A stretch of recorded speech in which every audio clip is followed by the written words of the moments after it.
रहा करते थे। उनमें टोनी गौरैया सबसे सुंदर थी। उसके जितना सुंदर पूरे जंगल में कोई नहीं था, ऐसे उसे लगता था। उसी जंगल में रहने वाली लूसी कबूतर सभी के साथ बड़े प्यार से रहा करती थी। अगर उसे पता चलता कि कोई मुसीबत में है तो एक पल की भी देरी न करते हुए जितना उससे बन पाता उतनी उनकी सहायता किया करती थी। एक दिन अपने घर में आईने के सामने बैठकर मेकअप कर रही टोनी गौरैया ने मन ही मन सोचा, बाप रे, अब गर्मी के दिन शुरू होंगे। अब मुझे घर से बाहर नहीं निकलना चाहिए, वरना इस धूप में मेरी खूबसूरती कम हो जाएगी। वैसे ही मेरी नाजुक सुंदर त्वचा के सभी दीवाने हैं यहाँ पर। अगर ऐसे में मेरी सुंदरता को कुछ हुआ तो उन बेचारों का क्या होगा। ऐसे मन ही मन सोचकर जब शाम होते ही सूरज का प्रभाव कम हुआ तब टोनी गौरैया घर से बाहर निकली। टोनी गौरैया जहाँ से उड़ रही थी उस रास्ते में लूसी कबूतर और छोटू तोता बात करते हुए दिखाई दिए। तभी टोनी गौरैया को अपने पास आते देख लूसी ने कहा, क्या बात है टोनी, आजकल तुम ज्यादा दिखाई नहीं देती और 2 दिन अगर नहीं दिखाई देती तो तुम्हारे लापता होने की खबर छपवा देती मैं। यूं उसकी खिल्ली उड़ाते हुए कहा, हाँ बहुत हुआ मजाक, वो तो आजकल धूप बहुत है ना, इसलिए मैं बाहर नहीं आ रही। बात बदलते हुए छोटू तोता ने कहा, हाँ वो सब तो ठीक है, लेकिन होली पास आ रही है, रंगों के साथ तुम्हें तैयार रहना होगा। इस बार बहुत मस्ती करेंगे। कहाँ किरण, कहाँ की होली, सारे रासायनिक रंग होते हैं, त्वचा पर कितना नुकसान करते हैं जानते भी हो। आई बड़ी नखरे वाली, एक दिन के रंग लगाने से खराब हो जाए, इतनी कमजोर त्वचा है क्या तुम्हारी। 2 दिन में होली है, तैयार रहना। होली का दिन आ ही गया। लूसी ने अपने पास तरह तरह के रंग तैयार कर रख लिए थे। रंगीन पानी से उसने एक पिचकारी भरी और टोनी गौरैया के घर पर चली गई। थोड़ी देर में छोटू तोता भी आई। होली की बहुत बहुत शुभकामनाएं दोस्त। हमने टोनी गौरैया को कहा था ना कि हम उसके पास होली खेलने आएंगे, तो देखो ना वो अभी तक बाहर ही नहीं निकली। होली खेलने के लिए बाहर निकलने से पहले भी वो थोड़ा मेकअप धुप कर आती है ना, जब तक उसका मेकअप खत्म हो जाएगा लगता है होली ही चली जाएगी। तभी टोनी गौरैया बहुत अच्छे से सज धज कर बाहर निकली। जैसे ही वो बाहर आई लूसी कबूतर और छोटू तोता ने उस पर पिचकारी चला दी। लूसी कबूतर और छोटू तोता के एक साथ रंग डालने की वजह से टोनी गौरैया पूरी तरह से रंग में भीग गई। हाय हाय, मेरा सारा मेकअप खराब हो गया। इतने सारे रंग लगा दिए मुझे तुम दोनों ने। अब मैं अपने नानी के घर कैसे जाऊंगी। ये तुम दोनों ने क्या कर दिया दोस्त। मैं इतनी सच धज कर नानी के यहाँ जा रही थी, ये तुमने क्या किया। जाओ, मैं तुमसे बात नहीं करती। ये तुम कैसी बातें कर रही हो दोस्त। हमने तुमसे पहले ही कहा था ना कि हम होली मनाएंगे। भला हमें कैसे पता चलेगा कि तुम सच धज कर नानी के घर जाने के लिए निकलोगी। हमें क्या कोई सपना आएगा। अरे दोस्त, बुरा न मानो, होली है। वैसे तुम नानी के घर क्यों जा रही हो, बताया नहीं तुमने। मेरे मामा जी ने मेरे लिए एक रिश्ता ढूंढा है, मैं उसी से मिलने जा रही थी। इतना तैयार होने के लिए पता भी है कितना समय लगता है। दोस्त, तुम वैसे ही बहुत खूबसूरत हो। वैसे भी तुम कह रही थी कि रासायनिक रंग होने की वजह से तुम साल में एक बार आने वाली होली भी नहीं खेलती। उससे भी ज्यादा हानिकारक होने वाला ये मेकअप हर रोज क्यों लगाती हो। जो तुम्हारी असली खूबसूरती नहीं, उसी को खूबसूरती का नाम क्यों देती हो। लूसी कबूतर की ये सारी बातें सुनकर टोनी गौरैया ने उससे कहा, तो सच कह रही है, आज तूने मेरी आंखें खोल दी। आज के बाद मैं मेकअप करना छोड़ दूंगी, भगवान की दी हुई प्राकृतिक सुंदरता को ही अपनाऊंगी।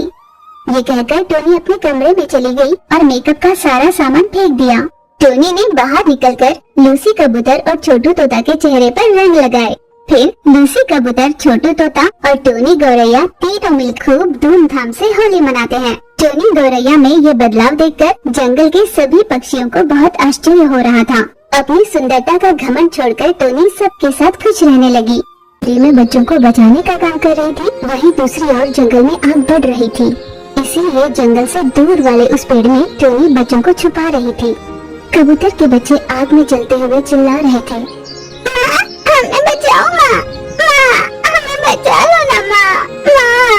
यूं माँ से खुद को बचाने की विनती करने लगे, पर माँ कुछ नहीं कर पा रही थी। माँ निस्सहाय थी। वो रोते हुए खुद भी अपने बच्चों के साथ आग में चली गई। टोनी आसमान में उड़ते हुए ये सब देखकर, ये तुमने क्या कर दिया दोस्त, तुमने ये बिल्कुल ठीक नहीं किया दोस्त।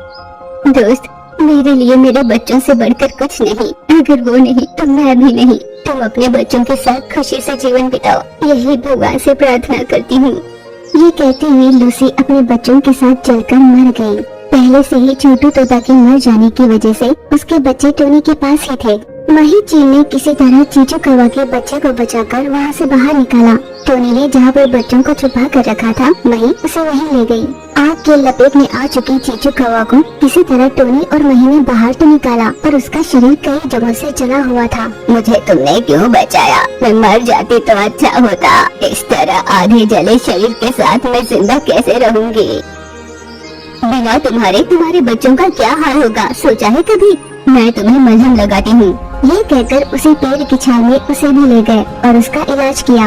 बच्चों का ध्यान रखते हुए वहीं पर सभी रहने लगे। कुछ दिन यूं ही बीते। चीचू अब बिल्कुल ठीक हो चुकी थी। वे सभी बच्चों को लिए वहाँ से दूसरी जगह पहुँचे। मही चील ने भी एक बच्चे को जन्म दिया था। उन सभी ने सोचा कि वे अपने रहने की एक नई जगह बनाएंगे। यही तय कर अपना नया घर बनाने के लिए उन सभी ने मेहनत करनी शुरू की। तब तक उन्होंने बच्चों को एक सुरक्षित जगह पर रखा था। बच्चों को हर दिन सावधान रहने के लिए कहते और काम पर निकल जाया करते। कड़ी मेहनत कर वे अपना घर बना रहे थे। दोस्तों, मैं बच्चों के पास जा कर आती हूँ, तुम यहाँ पर काम संभाल लेना। जब तक वो घर पहुँचती, एक चील वहाँ पर बच्चों को खाने की कोशिश कर रहा था। टोनी ने ये देख जोर से चीख लगाई, नहीं नहीं, हमारे बच्चों को मत खाना, मैं आपके आगे हाथ जोड़ती हूँ, ऐसा मत करो। यूं विनती कर रही टोनी पर उस बाज ने एक तीर चलाई। टोनी ने जोर जोर से चीख लगाकर अपने दोस्तों को बुलाया, दोस्तों जल्दी आ जाओ, अपने बच्चे खतरे में है। टोनी की गुहार को दूर से उसके दोस्तों ने सुन लिया और तुरंत अपने घर की ओर आने लगे। उन दोनों की उस तरफ आने की आहट सुनकर चील घबराकर वहाँ से भाग गया। क्या हुआ दोस्त, यूं चिल्ला क्यों रही थी? यूं हैरान हुई मही ने पूछा। अपने बच्चों पर खतरा आया था, इसीलिए मैंने तुम्हें आवाज लगाई। टोनी ने जो कुछ भी हुआ सब अपने दोस्तों को बताया। आखिर ये क्रूर चील आई कहाँ से, ये सोचकर सभी रोने लगे। तीर लगी टोनी ने अपना दम तोड़ दिया।